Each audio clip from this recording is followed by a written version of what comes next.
ખેડૂત મિત્રો, તમને જાણીને નવાઈ લાગશે કે વગર કોલમે વળી બોરમાંથી પાણી આવતું હશે, પરંતુ હા, આ વાત છે રાજસ્થાનની, જ્યાં મોહનગઢ વિસ્તારમાં વિક્રમસિંહ નામના એક ખેડૂતના ખેતરમાં બોર બની રહ્યો હતો।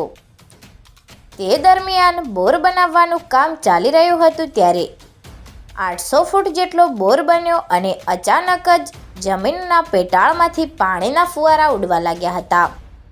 જો કે પાણી જમીનમાંથી એટલી તીવ્રતાથી ઉછળી રહ્યું હતું કે જમીનથી 10 ફૂટ ઊંચે સુધી પાણીના ફુવારા ઉડી રહ્યા હતા।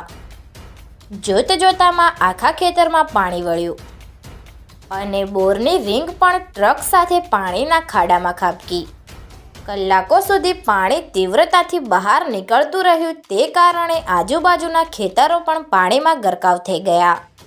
જો કે ઘટનાની જાણ તાલુકાના અધિકારીઓને થતાં ઘટના સ્થળે તાત્કાલિક મામલતદાર સહિત પોલીસ અને ભૂગર્ભ જળના અધિકારીઓની ટીમ આવી પહોંચી હતી, જ્યાં ઘટનાના દ્રશ્યો નિહાળી સૌ કોઈ ચોંકી ગયા હતા અને જળબંબાકાર જેવી સ્થિતિ જોઈ આજુબાજુના રહીશોને પોતાના જાનમાલ અને પશુધન સાથે સ્થળાંતર કરાવ્યું હતું।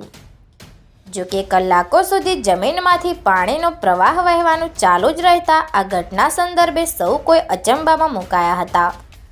દ્રશ્યમાં આપ જોઈ રહ્યા છો, જમીનના પેટાળમાંથી ભયંકર તીવ્રતા સાથે પાણીના ફુવારા ઉડી રહ્યા છે, તો બીજી તરફ ખેતરો બેટમાં ફેરવાઈ ગયેલા જોવા મળી રહ્યા છે।